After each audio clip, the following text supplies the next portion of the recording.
Deixa eu conversar com o nosso Felipe Pena, porque hoje ele participa aqui do nosso Morning Show. Tudo bem, Pena? Seja muito bem-vindo. Além dele, a nossa Zoe, Fabi Barroso, Paulinho e Vini já aqui junto com a gente. Pena, vou começar com você justamente porque eu quero entender um pouco da sua visão em relação à postura do Brasil na ONU. O Brasil está evitando partir para cima do Putin, né, nominalmente, mas ao mesmo tempo tem uma postura de pedido de retirada das tropas, enfim, e de uma bandeira mais branca nessa história. Como é que você vê a política externa que está sendo feita?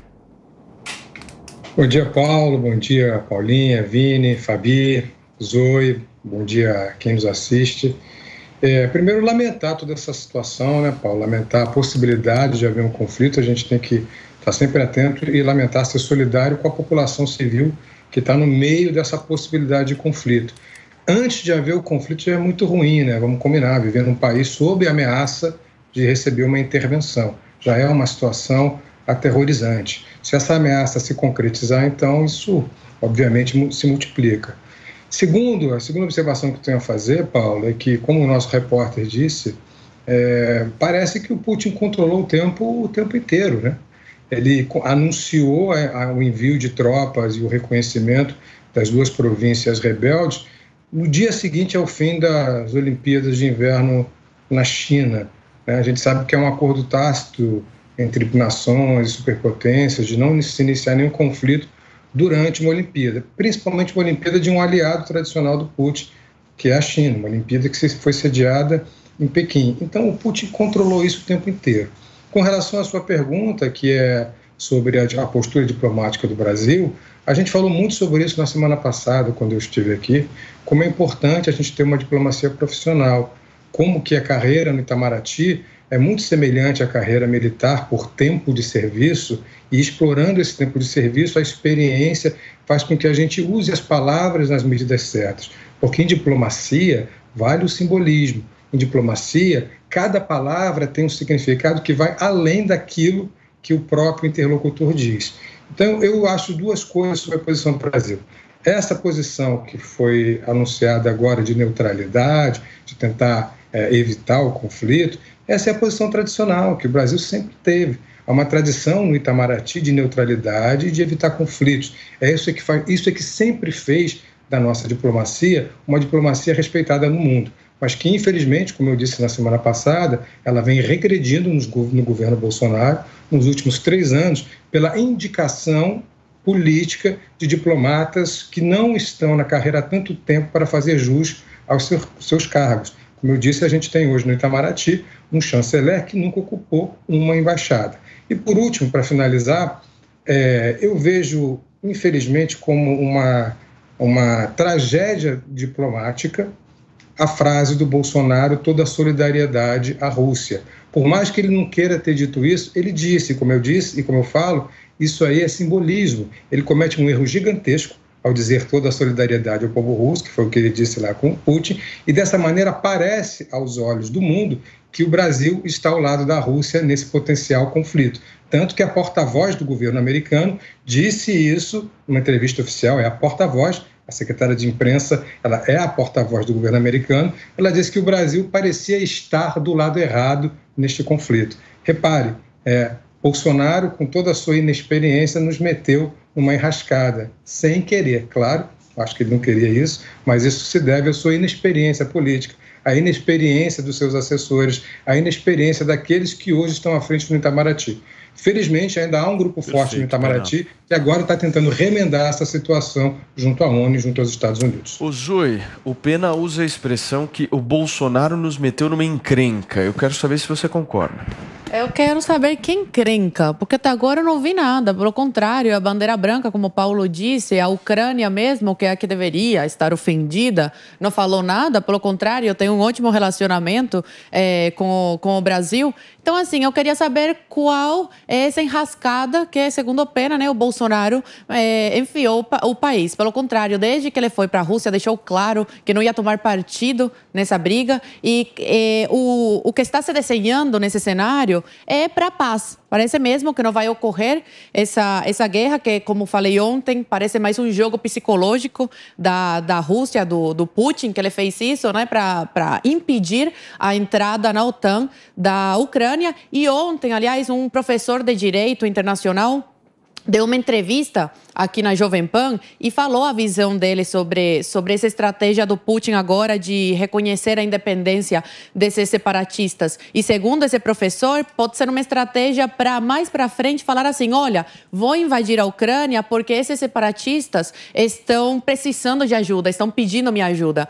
Então, vamos ver, infelizmente a gente não tem muita informação para ficar falando sobre isso. O que a gente tem é o que está saindo na mídia, que não é muita coisa. E temos que esperar para ver o que vai acontecer e todo mundo, né, de direita, de esquerda, de centro, liberal, está torcendo para o que melhor aconteça, que o melhor, com certeza, não só para a Ucrânia, para a Rússia, para os Estados Unidos, para o Brasil, mas para o mundo, é que a paz prevaleça. Ô Pena, eu queria que você pudesse responder somente esse questionamento que a Zoe fez. Colocaram o Brasil numa encrenca, qual seria essa encrenca? Rapidamente, e em seguida eu passo para a Fabi. Vou responder rapidamente. Primeiro, Zoe, a guerra já existe. Mesmo que as tropas não estejam guerreando frontalmente, não sejam trocadas balas, já há tropas, já há duas províncias invadidas. Então, do ponto de vista semântico, mas não é recente, né? Isso já vem acontecendo há algum tempo. Estou falando da agora. Sim, mas agora o Putin enviou tropas que vão ficar frente a frente com as linhas ucranianas que estão ali na província de Donetsk. Então, a guerra já existe. Segundo ponto, para responder a arriscada, no momento, isso é uma crise diplomática. No momento em que um secretário, um porta-voz americano, diz que parece que o Brasil está do lado errado, isso simboliza para o mundo exatamente o que ela falou. A porta-voz americana tem uma voz muito forte no mundo ocidental. E a gente tem hoje um enfrentamento entre um bloco oriental e ocidental. Então, isso traz danos diplomáticos ao Brasil, danos esses que nós vamos ver a partir de agora, a partir dessa declaração que me preocupa muito. Agora, no momento que a porta-voz do governo americano disser não, o Brasil não está do lado correto, parece que o dano não foi feito. Mas, nesse momento, o dano já está feito, infelizmente. Os Estados Unidos, o governo Biden vem acabando com os Estados Unidos, com a economia do país, está um caos. E parece, pelas coisas que eles vêm falando, que os Estados Unidos está torcendo, sim, para essa guerra explodir e tentar aí que os americanos se unam, né, favorável a ele. Infelizmente, é isso que a gente está vendo aí do governo americano, que estão torcendo para a briga, para ver se de alguma forma conseguem restaurar, né, e colocar o Biden em outro patamar, porque infelizmente, os americanos se arrependeram amargamente de ter colocado um incompetente na presidência da República. Fabi, o Brasil está do lado de quem nessa história? Está do lado do próprio Brasil. Ele fez isso com uma política econômica bilateral, se posicionou para conseguir os objetivos internacionais que tem uma agenda específica do governo Bolsonaro, está cumprindo. Mas o problema aí, o grande problema é uma região de conflito. Existem notícias, eu sempre falei aqui que o Putin, até o repórter confirmou isso também, ele tem baixa popularidade, essas duas repúblicas, há indícios que ele financia essa própria região aí que agora se diz separada, e aí a pressão é para que a OTAN então reconheça esses 8 anos, né, de agora mesmo, como a Zoe falou, essa união aí da Crimeia, né, ao povo russo. E o Pena fala que a guerra não é guerra ainda, né, é uma zona de extremo conflito, mas não temos guerra. E eu concordo com a Zoe, com a incompetência do governo e gestão do Biden, e acho que essa crise não tem mais como se resolver pela diplomacia, e tudo que eu sei para dizer para frente é que provavelmente isso vai dar um bom gancho para o Trump voltar em 2024. Pena, para a gente fechar, por favor. Vocês lembram que havia o tal meme do Bolsonaro, o peacemaker, né, o homem da paz, chegou à Rússia e não vai haver mais guerra. Não é nada disso. O que a gente está vendo é um conflito deflagrado. A gente está vendo, obviamente, que aquilo foi um meme, foi uma brincadeira, mas um meme que foi explorado politicamente, Paulo, e isso tem que ser dito, foi muito explorado politicamente essa visita, e a gente sabe que é tudo uma grande mentira, apesar do meme ser uma brincadeira, e a gente tem que reconhecer isso. Gente, muito explicar ruim, meme exemplo, é complicado, é brincadeira, não tem como horrível, fazer análise política, horrível, geopolítica explicando meme. Concordo com a Fabi, porque até um meio de comunicação teve que desmentir um meme, isso é horrível, né? Mas faz parte, eu já disse aqui para o Paulo uma vez, que a gente vive uma guerra semiótica, e parte dessa guerra semiótica é a produção de memes, por mais que pareça uma simples brincadeira. Ô Pena, com relação, rapidinho, Paulo, com relação à postura do Biden, você acredita que é um comportamento frágil diante do que a situação pede? Eu acho que o Biden, o Putin e o Bolsonaro têm uma coisa em comum.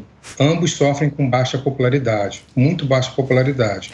E o Biden, ele realmente tem um comportamento errático, e concordo com a Zoe, estou plenamente de acordo com o que a Zoe disse. Ele usa essa possibilidade de conflito para tentar unir os americanos em torno dele, para resgatar essa baixa popularidade. A gente já viu isso na história americana várias vezes, né? Os presidentes entrando em guerra para resgatar sua popularidade.